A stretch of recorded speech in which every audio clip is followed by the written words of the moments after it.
Bonjour, Monsieur de Beaumarchais est le plus heureux des hommes. Ah, vous connaissez tous, bien entendu, l'auteur du Barbier de Séville et des Noces de Figaro, pour ne citer que deux de ses pièces de théâtre les plus emblématiques. Mais vous ignorez peut-être que Pierre-Augustin Caron de Beaumarchais, né en 1732 à Paris, dans la très bourgeoise rue Saint-Denis, d'un père horloger, fut aussi musicien, philosophe, poète, inventeur, financier, homme d'affaires, marchand d'armes et même agent secret pour le compte du roi. Ah, si Monsieur de Beaumarchais est le plus heureux des hommes en ce printemps 1759, ce n'est pas parce qu'il est veuf depuis quelques mois, à seulement 25 ans, mais parce que sa malheureuse épouse étant fort riche, il a désormais fortune, charge, épée, terre noble et même petits particules, puisqu'en achetant une charge de secrétaire du roi, il a été automatiquement anobli.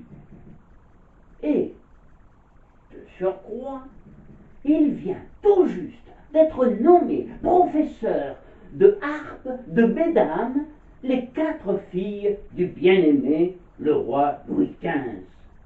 Marie-Adélaïde, Victoire, Sophie et Louise, plus connues sous leur sobriquet peu flatteur, Logne, Coche, Chiffre et Graille. Ah, maintenant qu'on est Monsieur de Beaumarchais et que l'on enseigne la harpe aux princesses, tout devient possible à la cour.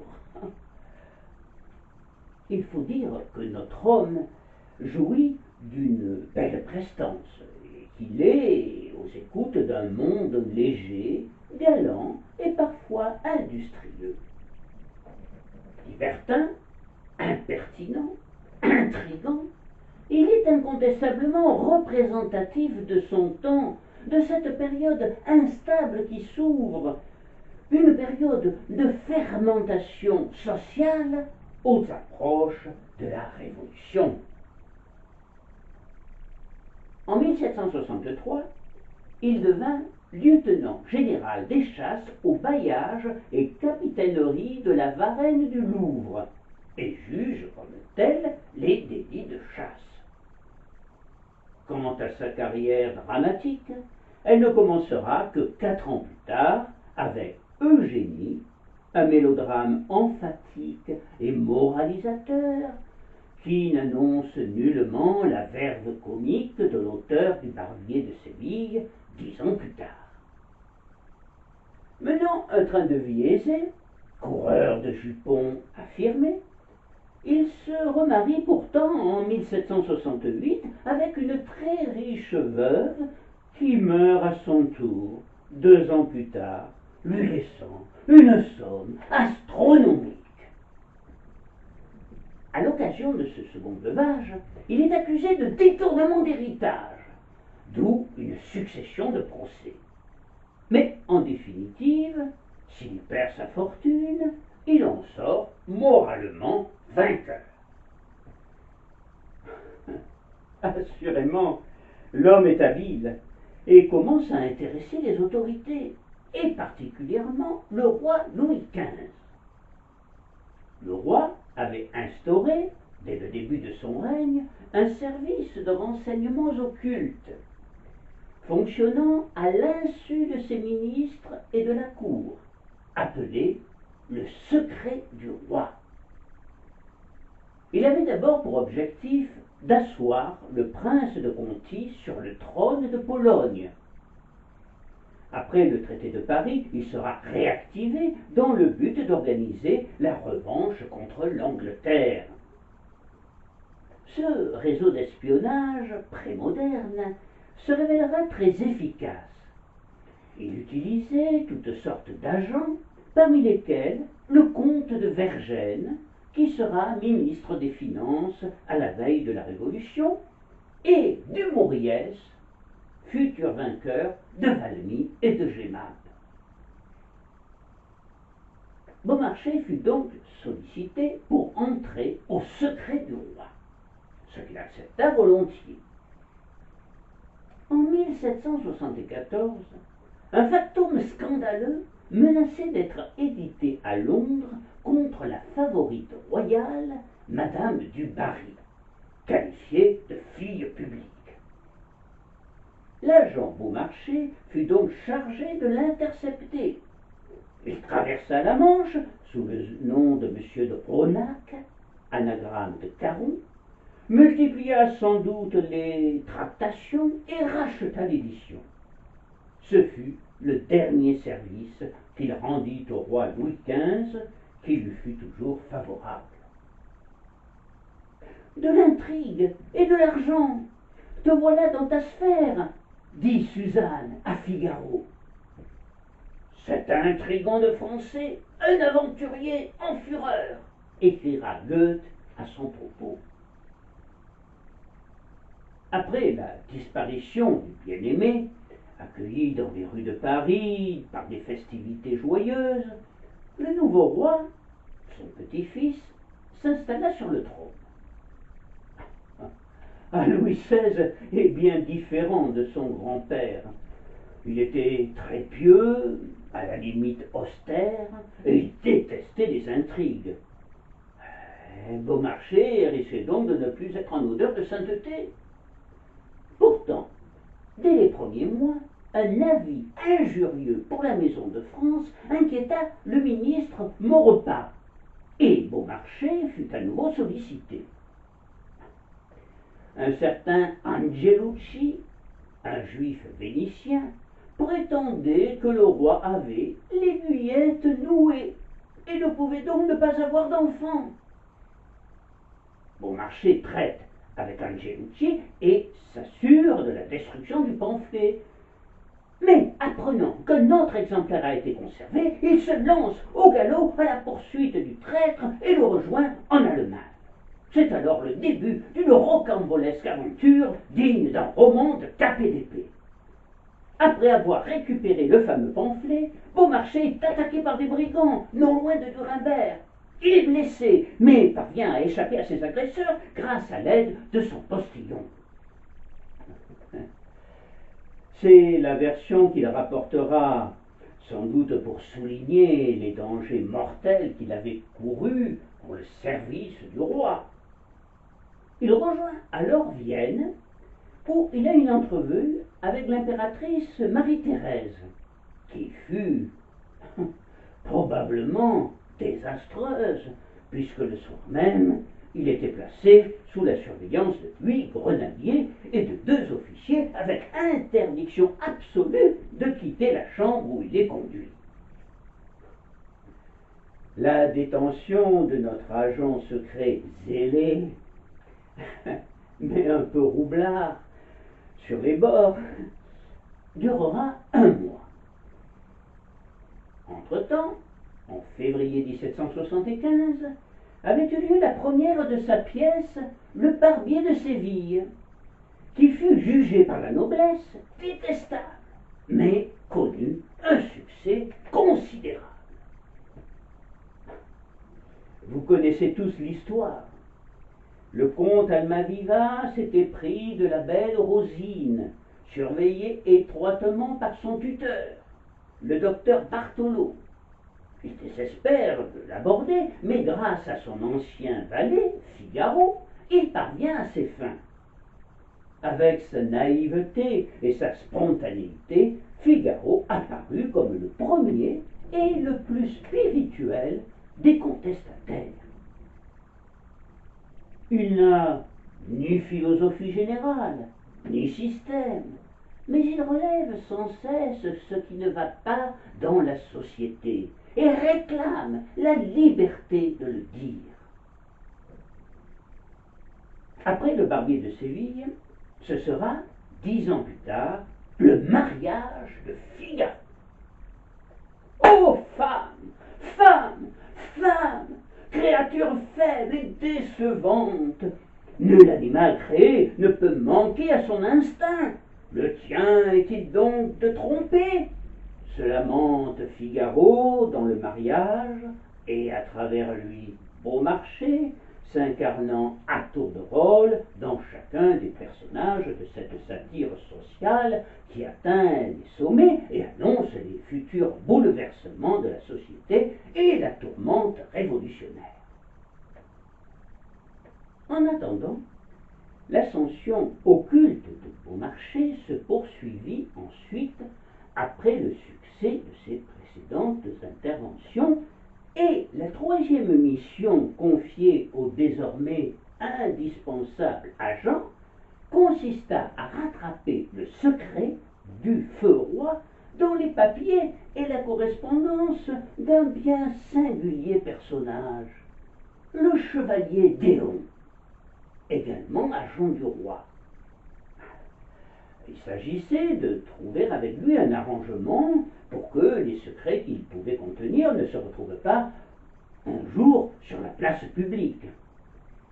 Et c'est ainsi que lieu la rencontre cocasse entre le chevalier Déon et Beaumarchais, et que commença l'un des épisodes les plus étonnants de la vie de l'horloger de la rue Saint-Denis. Incontestablement, ce chevalier Déon intriguait tout le monde depuis des années en raison du mystère qui l'entourait, mais plus encore en raison de son identité sexuelle. Était-il un homme ou une femme?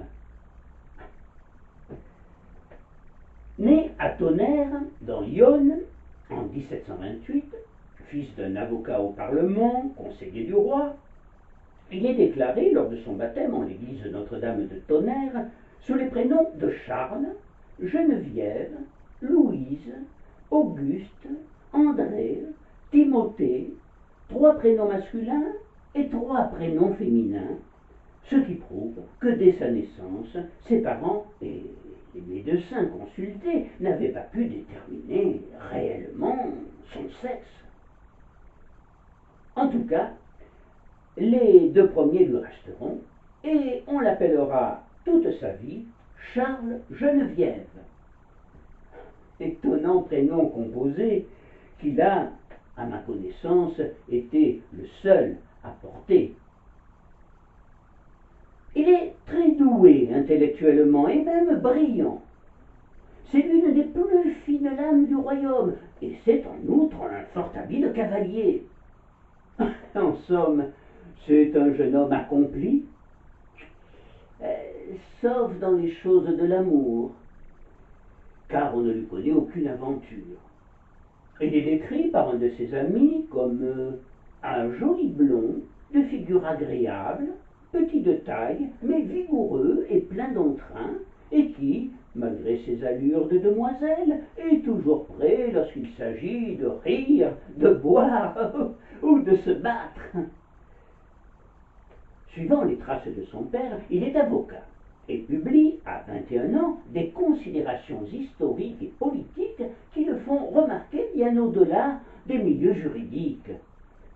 Sa renommée finit par aller jusqu'au roi Louis XV et il est introduit à la cour. Son entretien avec le prince de Conti, responsable du secret du roi, qu'il avait convoqué, va orienter sa vie vers une voie inattendue. Celui-ci lui propose de devenir agent secret, ce qu'il accepte aussitôt, car il se morfond alors dans des fonctions bureaucratiques. Mais la suite le déconcerte un peu. Est-il vrai que vous êtes imberbe? Lui demande Conti tout de go.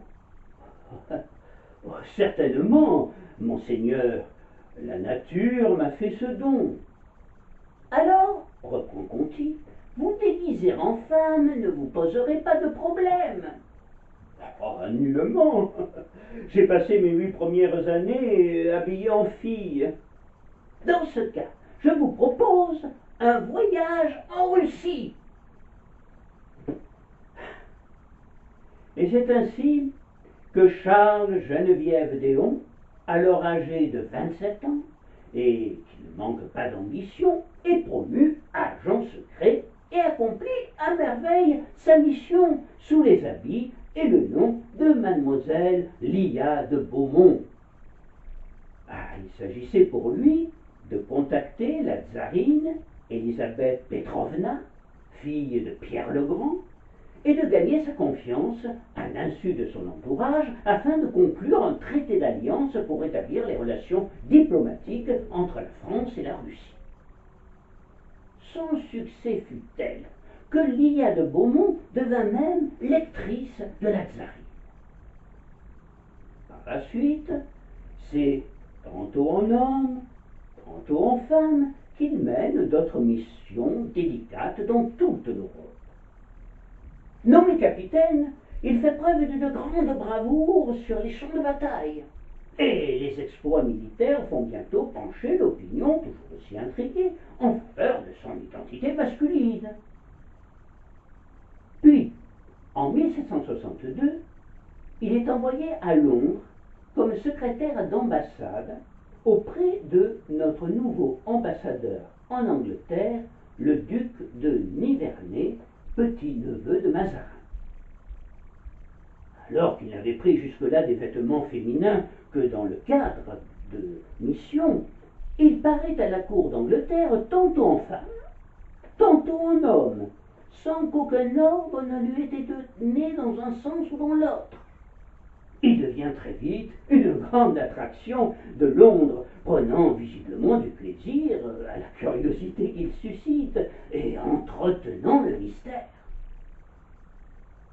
Il avait fait connaissance de Marie-Caroline, épouse du roi Georges III, en Allemagne en 1755, alors qu'elle était encore une jeune fille à la cour de Hanovre.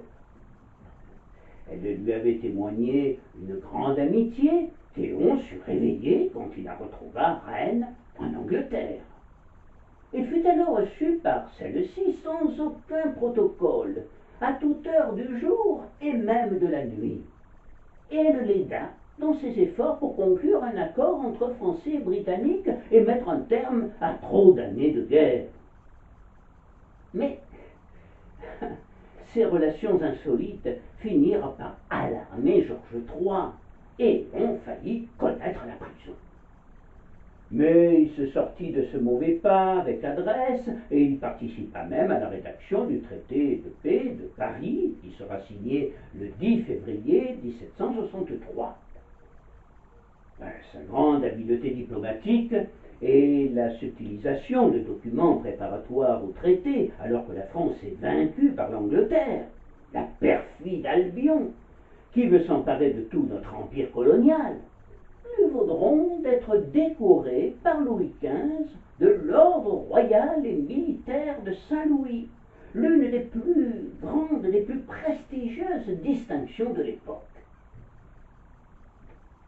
C'est à ce moment-là qu'il rencontre à Londres l'aventurier vénitien Giacomo Casanova, qui venait d'arriver en Angleterre avec le jeune Joseph Pompeati, le fils de son ancienne maîtresse Teresa Imer, qui depuis 3 ans dirige, sous le nom de guerre de Madame Cornelis, une des plus importantes maisons de plaisir de Londres, Carlist House. Personne ne connaît le réel motif de son voyage en Angleterre. Peut-être a-t-il l'intention d'établir dans la capitale anglaise une loterie, comme celle dont il s'est occupé à Paris quelques années plus tôt. À moins qu'il ne soit chargé de quelque mission pour le secret du roi. Il faut savoir que Casanova détestait l'île que l'on appelle l'Angleterre, dont il ignorait la langue et que la plupart des usages rebutaient. On sut plus tard qu'il fut lui aussi un temps agent secret au service de la France. En tout cas, il rencontra en juin 1763 l'ambassadeur de France, le comte de Guerchy, et lia des liens d'amitié avec Éon, dont il ne douta pas qu'elle fût une femme, et c'est Éon qui le présenta même au roi Georges III et à la reine. S'il a ses entrées à la cour d'Angleterre, il faut bien dire qu'Éon continue à fréquenter plus volontiers Carlist House, où il fait fureur, ainsi que tous les lieux un peu branchés de la capitale anglaise. Ce qui finit par irriter Louis XVI, qui ne plaisante pas sur la moralité, aussitôt monté sur le trône, et se montre agacé par le comportement de son agent très spécial. C'est alors que Louis XVI s'adresse à un autre de ses agents, notre Monsieur de Beaumarchais, et l'envoie à Londres afin de récupérer la correspondance du chevalier susceptible de contenir des secrets nuisibles pour la monarchie et de trouver un arrangement avec lui. C'est le duc de Praslin qui dépêcha le dramaturge en Angleterre.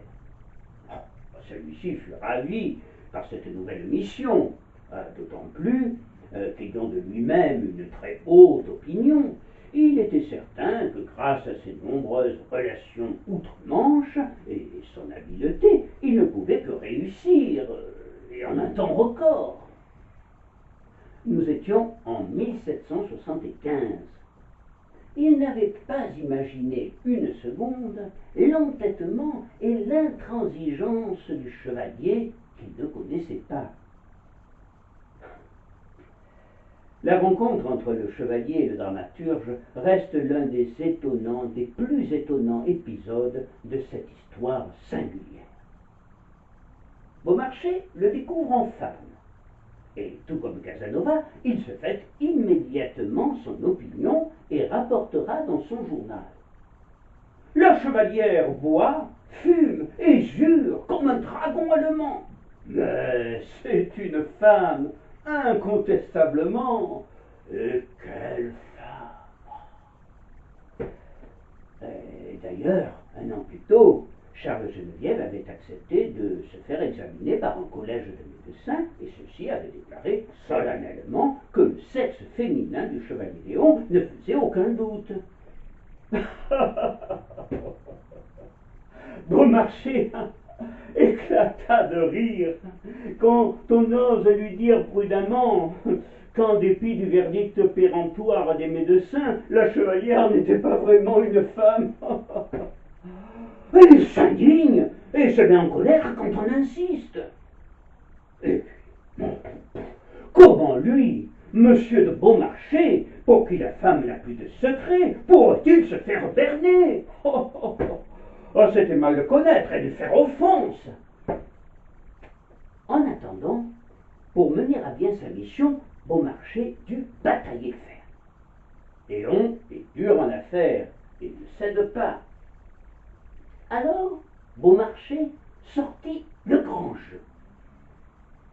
Avant qu'il n'intervienne, Éon avait fait parvenir au roi une facture qu'il avait fait bondir. Je n'ai jamais vu pièce plus impertinente et plus ridicule, s'exclama Louis XVI, dont on sait pourtant qu'il n'était pas enclin à la colère.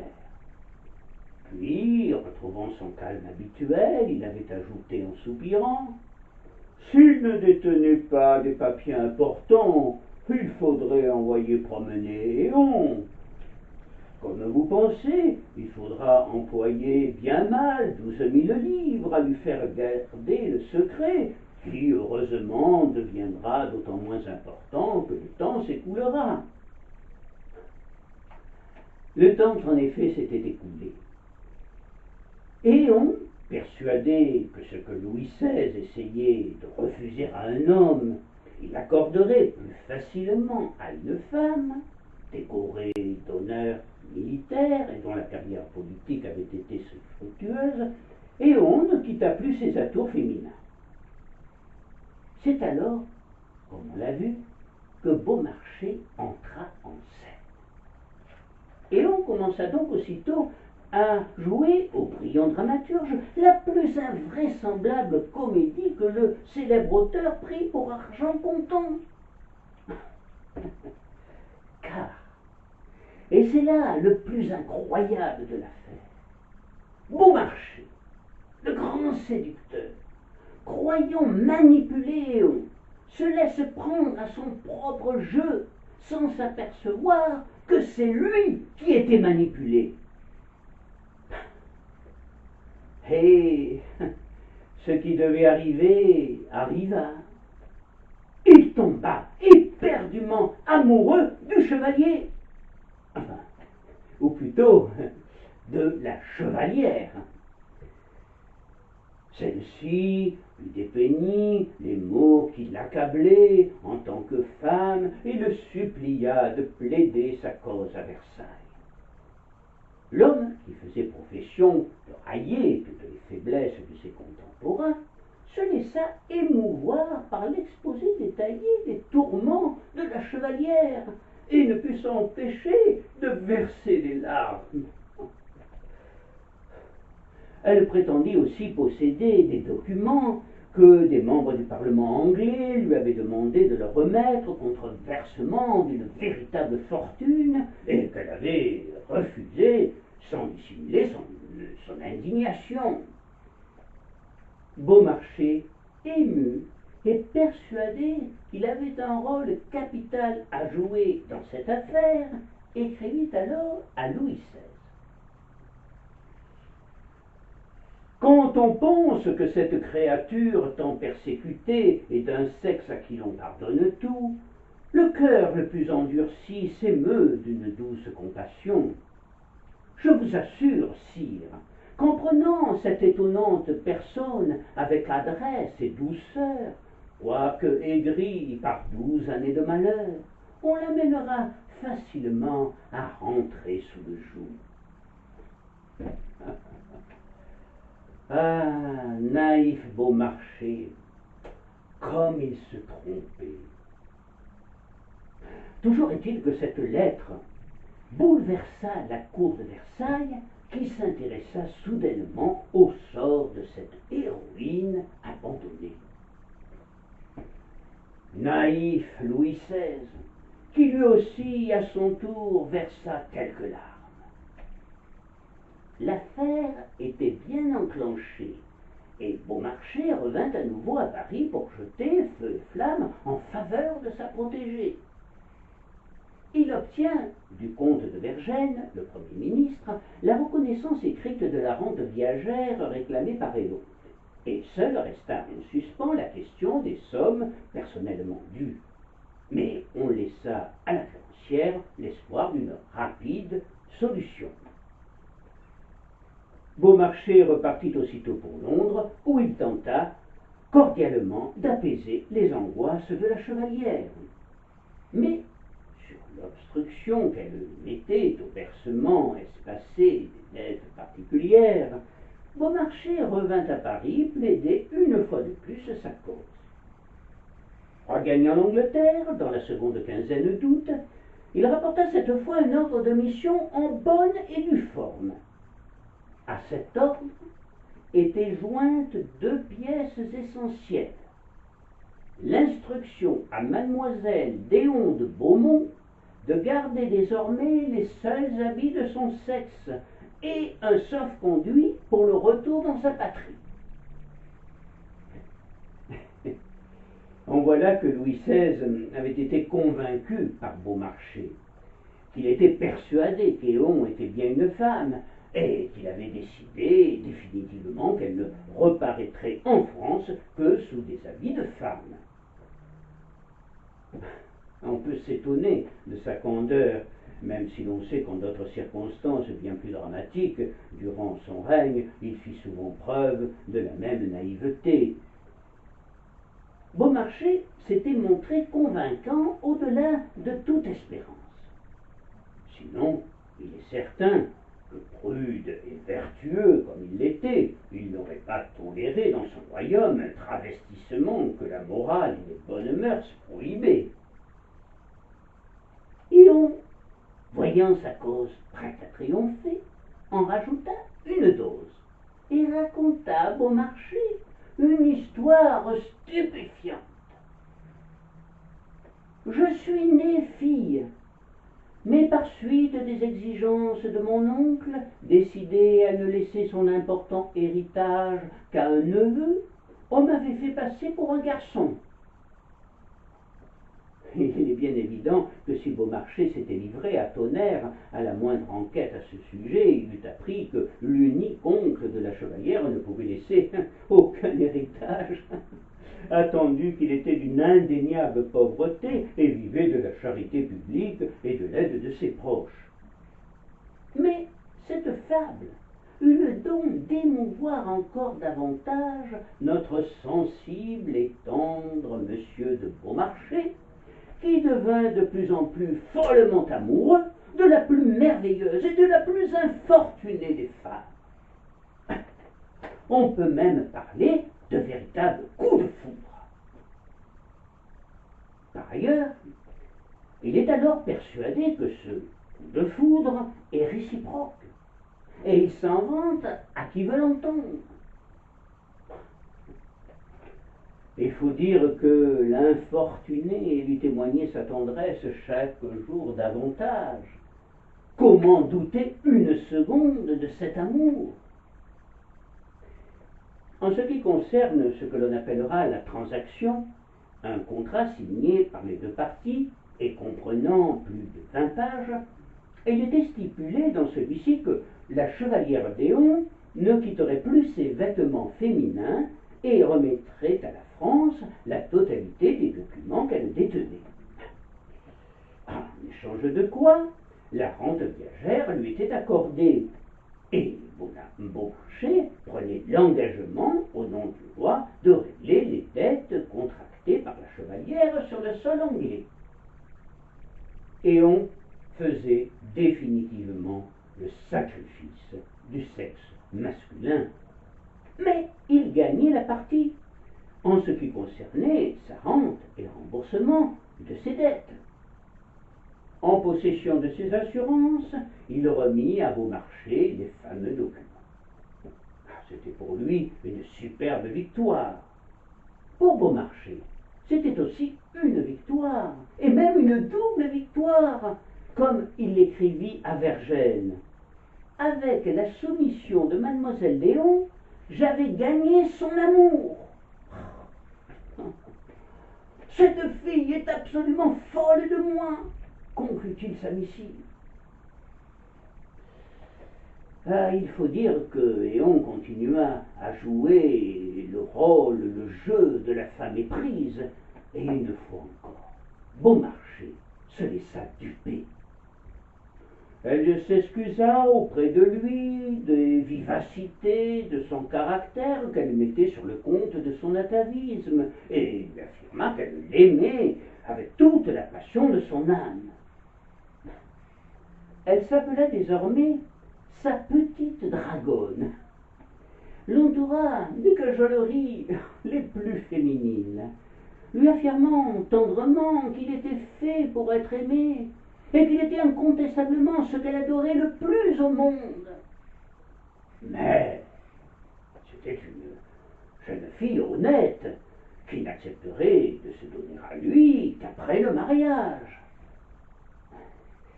Elle vient alors d'avoir 47 ans.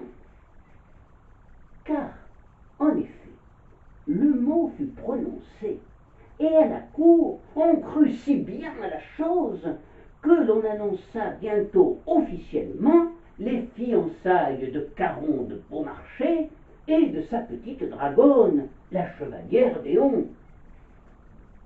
Cette nouvelle ahurissante fit dresser les cheveux sur la tête de la fidèle amie du chevalier, Madame de Courcelles. J'ai pu lire à la bibliothèque municipale de Tonnerre la longue lettre qu'elle lui adressa sous le coup de l'émotion et qui commence ainsi. On dit dans notre monde, à Paris, et on me l'écrit même à Londres, que vous épousez Caron de Beaumarchais. Oh, ce sont là, convenez-en, des choses qui ne se font pas. Les réactions sont tout aussi outrées de la part des proches et des amis de Beaumarchais, qui sont persuadés pour la plupart que Déon était de sexe masculin. Pendant quelques semaines, d'ailleurs, Paris, et dans une certaine mesure la France entière, se divisa sur cette question de sexe en deux clans antagonistes. Et le pauvre Louis XVI va être raillé par ceux qui affirmaient que Léon était un homme. Ils le traiteront de benet et de niais. Et Marie-Antoinette sera accusée d'immoralité et de perversion. On sait que dans les années qui précédèrent la Révolution, on l'accusera injustement de saphisme en raison de ses relations affectueuses avec Madame de Polignac. Quant à Beaumarchais, emporté par son amour ardent, il ne comprit pas tout de suite le ridicule dont le couvrait sa fiancée. Il paraissait au comble de l'allégresse. Ne dit-on pas que l'amour est aveugle? En fait, ce sont des questions d'argent qui vont commencer à dresser entre eux, insensiblement, une infranchissable barrière. Je suis certain que Léon ne fut pas aussi cupide que certains historiens continuent à le dire. Mais comme le dramaturge ne paraissait aucunement disposé, en accord avec le roi, à régler entièrement les dettes particulières de sa future épouse, d'âpres discussions les dressèrent bientôt l'un contre l'autre. Et on prit conscience qu'en dépit de son amour, Beaumarchais n'était pas aussi malléable que l'on pouvait s'y attendre quand il s'agissait d'argent entre eux. Les idylliques déclarations de la chevalière se muèrent alors brusquement en railleries et en imprécations. On ne parla plus alors de fiançailles et encore moins de mariage. Une maladie bénigne mais fort générante que l'auteur du Barbier avait contractée à Londres, probablement lors d'une soirée à Carlist House, servit de cible aux flèches acérées de la chevalière, qui s'arrangea pour que la cour de Versailles en fût aussitôt informée. Celle-ci, comme on peut l'imaginer, s'en abusa follement. Puis, sur sa lancée, Léon s'empressa de déconsidérer son ex-fiancée dans des lettres qu'elle adressa à Vergennes, comme celle-ci. Je ne puis mieux comparer l'ambassadeur extraordinaire Caron qu'à Olivier le Daim, Barbier, non de Séville, mais de Louis XI. On peut dire des deux qu'un homme de basse extraction, élevé à une haute dignité, ressemble à un mendiant qu'on met à cheval. Ils courent tous deux au diable. Proverbe anglais. Dans une autre lettre, elle se fait encore plus explicite, écrivant: Maintenant que j'ai obéi aux ordres du roi en reprenant mes habits de fille, je vais vivre tranquille sous l'uniforme des Vestales, en ayant complètement oublié Caron et sa barque. Ne pouvant me rendre malhonnête et me décider à ses vues de spéculation sur mon sexe, il a annoncé partout qu'il devait m'épouser. En fait, il a manqué épouser comme à Cannes, à Londres. Son nom seul, ce nom achérontique, est un remède contre l'amour nuptial et ferait peur à la dragonne la plus déterminée au combat nocturne et aux assauts des postes avancés. Je place, malgré moi, M. de Beaumarchais dans la classe des gens dont il faut être haï pour avoir le droit de s'estimer soi-même. J'ai eu la chance de pouvoir lire cette lettre publiée dans les gazettes et qui se trouve elle aussi à la bibliothèque municipale de Tonnerre. Quelle fut la réaction de Beaumarchais? Ses yeux se dessillèrent brusquement et il eut l'impression de tomber dans un gouffre profond d'où il ne se relèverait jamais. Il fut profondément blessé aussi dans son orgueil et humilié comme il ne l'avait jamais encore été de sa vie.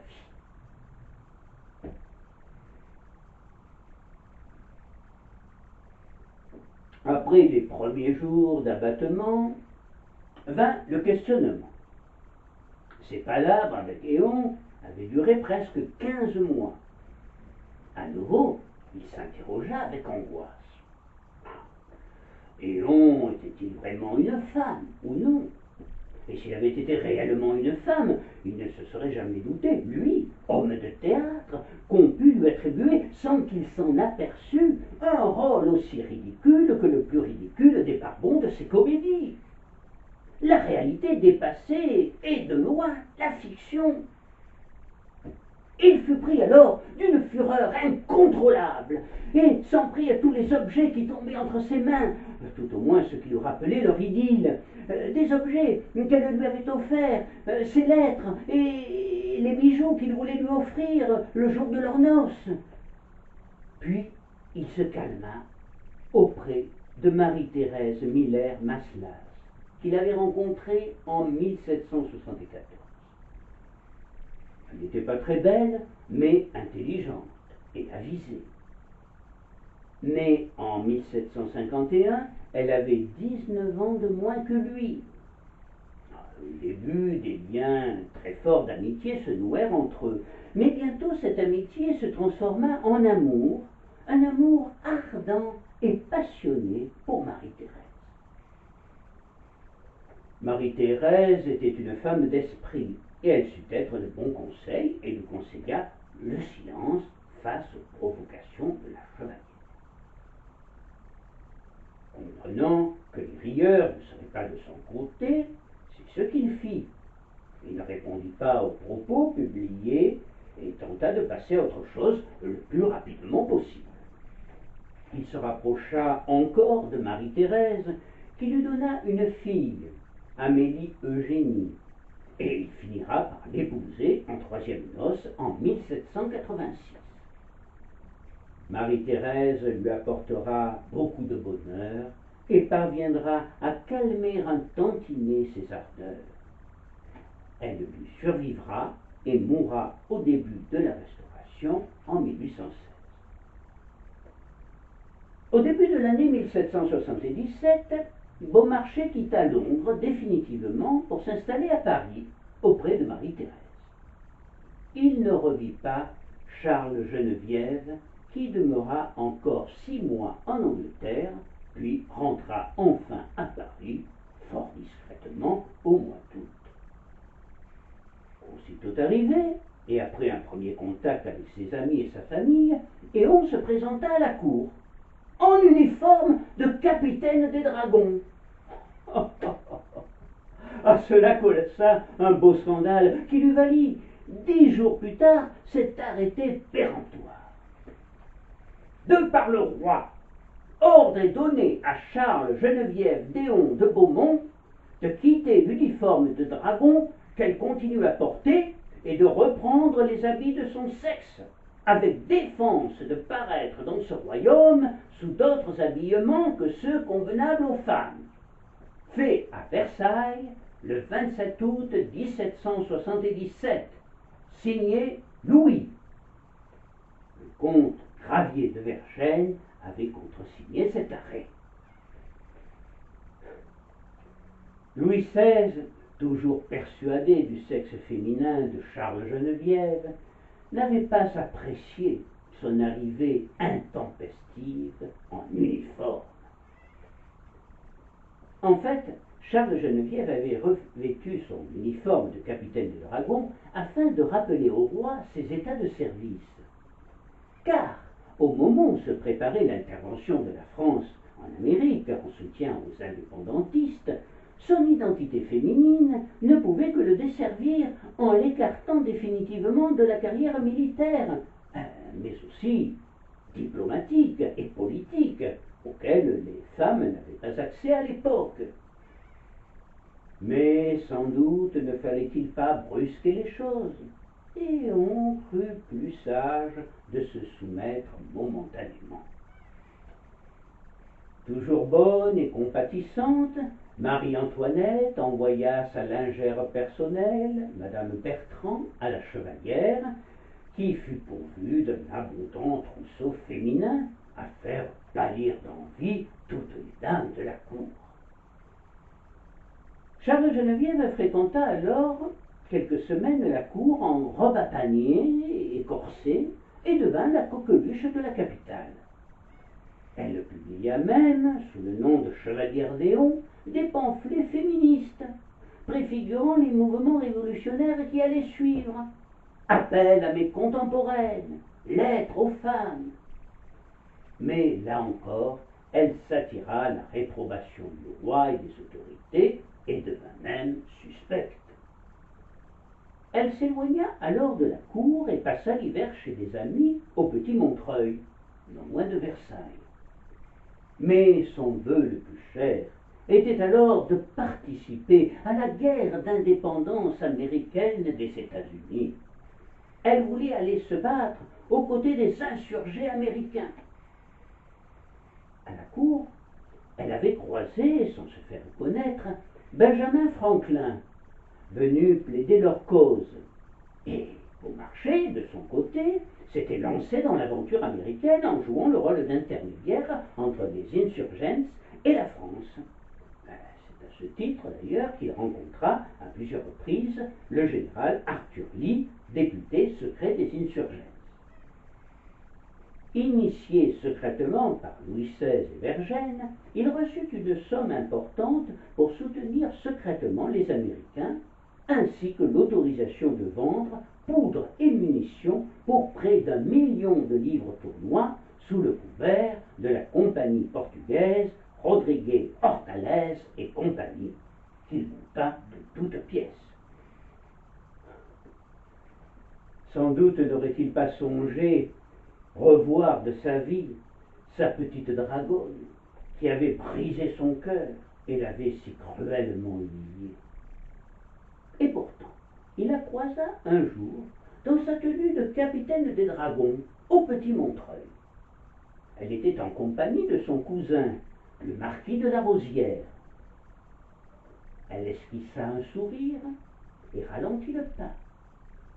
Peut-être, au nom de leur vieille amitié, et sachant que le roi l'appuyait secrètement dans l'aventure américaine, la chevalière songeait-elle à solliciter son appui afin d'obtenir le pardon du roi et son autorisation à aller combattre en Amérique. Mais c'était mal connaître Beaumarchais. En dépit de sa grande générosité, combien d'emprunteurs qu'il abordait dans la rue ou l'attendaient devant sa porte pourraient en témoigner, il n'en était pas moins du genre rancunier. Et on comprend aisément qu'il n'avait pas digéré la supercherie et l'affront de la chevalière. Sa première réaction, parce qu'il la vit, fut de la provoquer en duel. Mais il songea aux sages conseils de Marie-Thérèse et passa son chemin en l'ignorant superbement. Peut-être aussi se rappela-t-il la réputation d'une des meilleures lames de son temps, de Charles Geneviève, et qu'il ne se sentit pas l'audace de se mesurer à elle. De nombreuses années plus tard, et jusqu'à l'âge de 68 ans, Éon continua à se battre en escrime, en habit de femme, gardant une grande agilité malgré sa forte corpulence. Son duel public le plus retentissant, devant toute l'élite du pays, et qu'elle remporta brillamment, l'opposa en 1787 à Joseph de Boulogne, chevalier de Saint-Georges. En 1779, persistant à remettre trop fréquemment son uniforme et à vouloir accompagner en Amérique le marquis de Lafayette sur son navire l'Hermione, Louis XVI décida de l'exiler, et c'est au château de Dijon qu'elle fut enfermée sans ménagement.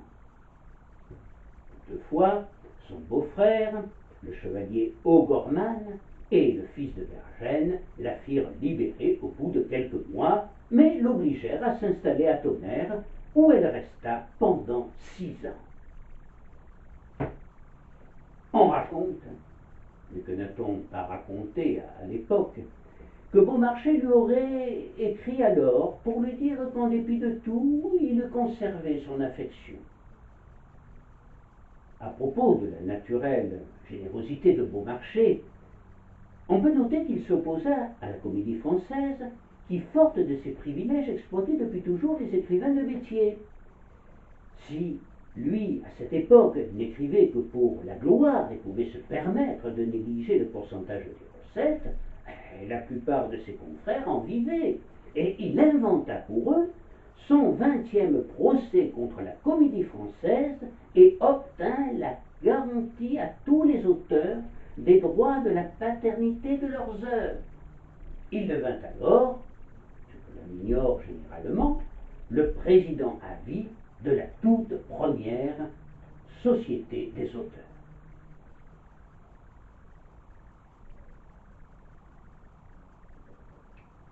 En 1785, tandis qu'il épousait enfin la fidèle Marie-Thérèse, Éon regagnit l'Angleterre, et avec les 6000 livres que Vergennes lui avait fait donner, elle put demeurer à Londres en toute tranquillité.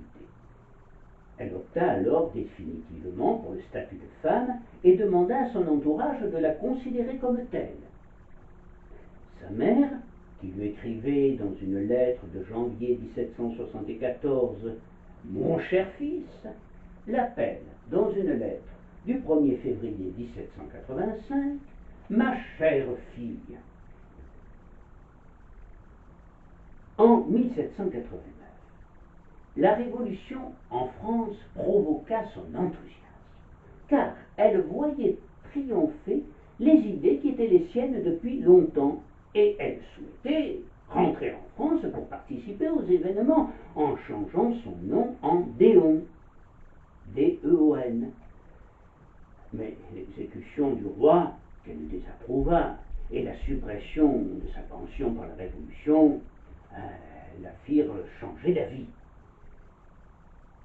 Beaumarchais, lui aussi, s'enthousiasme au début de la Révolution. La Révolution française, n'est-ce pas le triomphe de Figaro?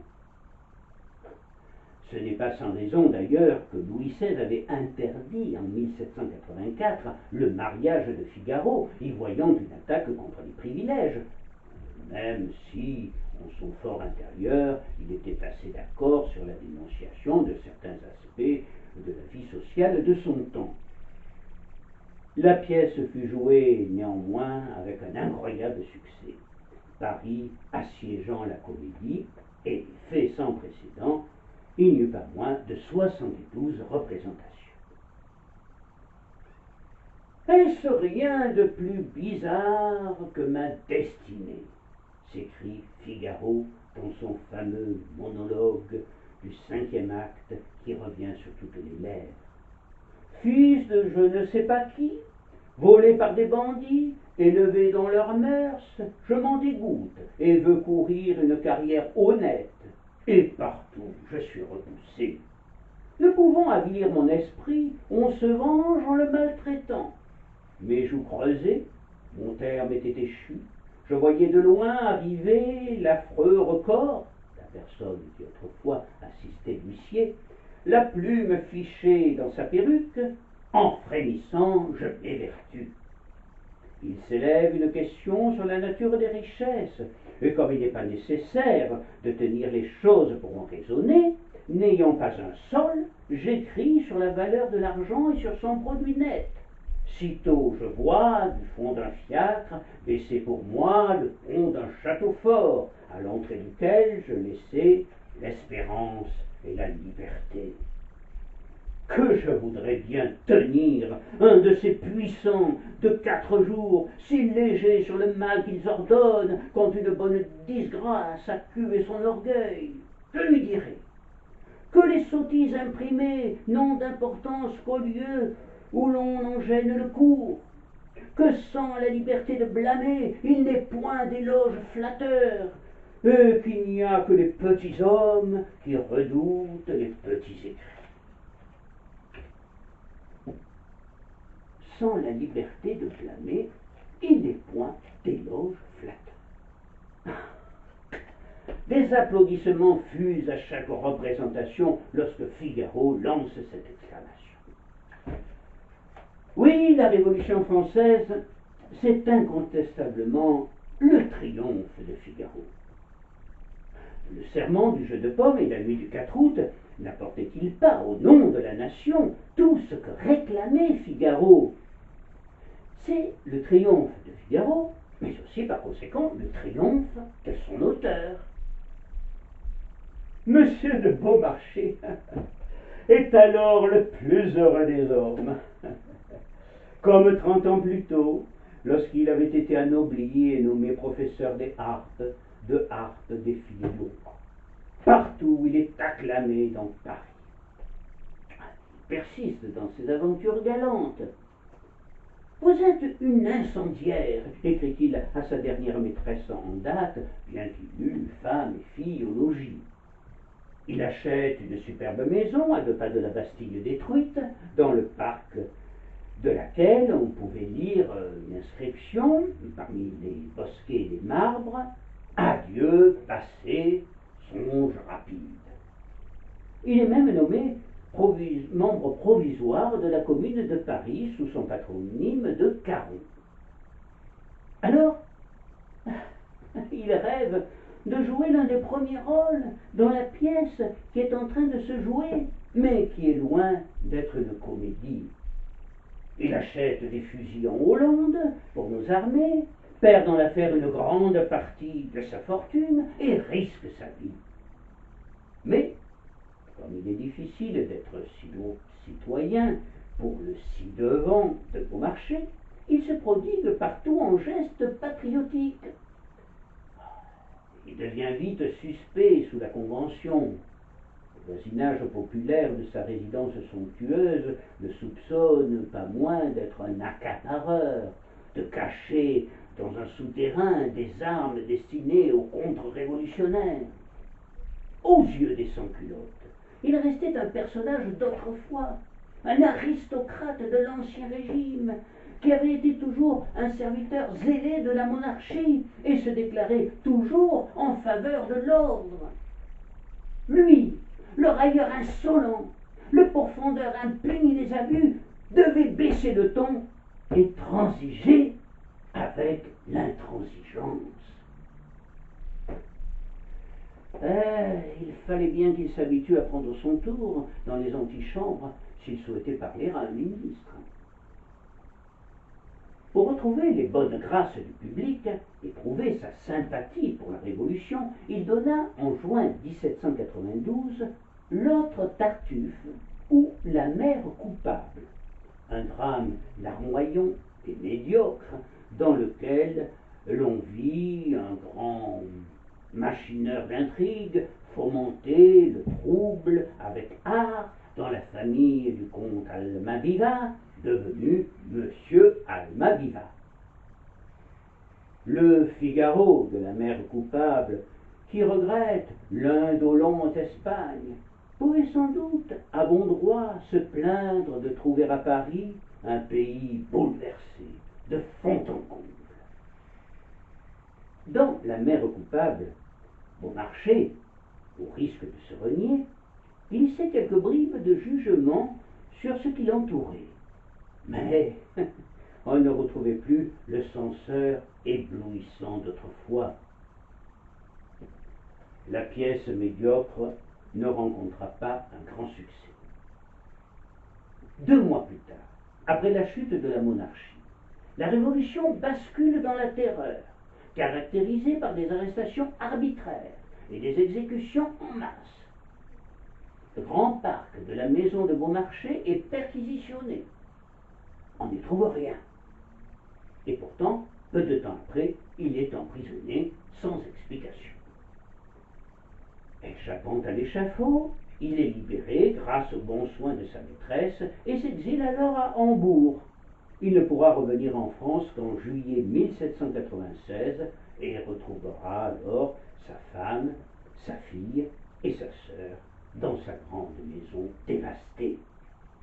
Il retrouvera également une partie de sa fortune et connut une dernière joie en faisant reprendre la mère coupable en mai 1797, obtenant cette fois un triomphe.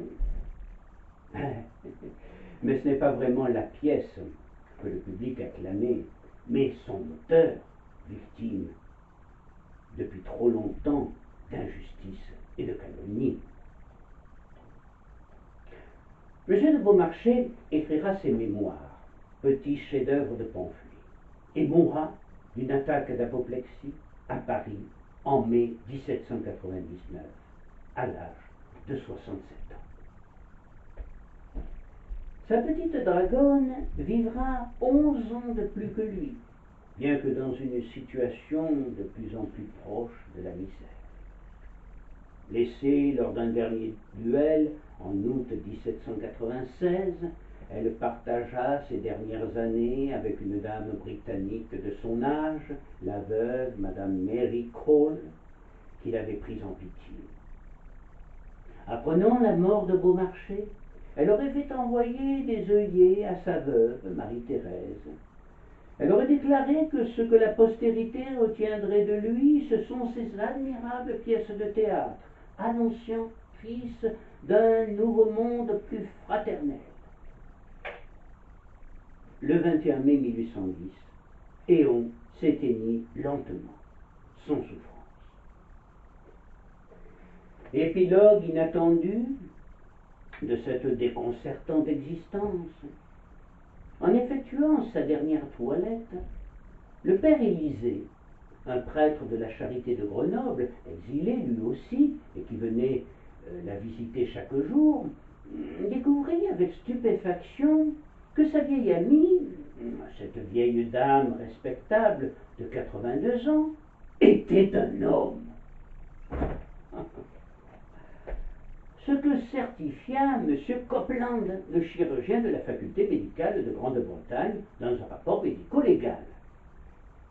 Ce rapport semblait mettre un point final à l'énigme du sexe du chevalier d'Éon.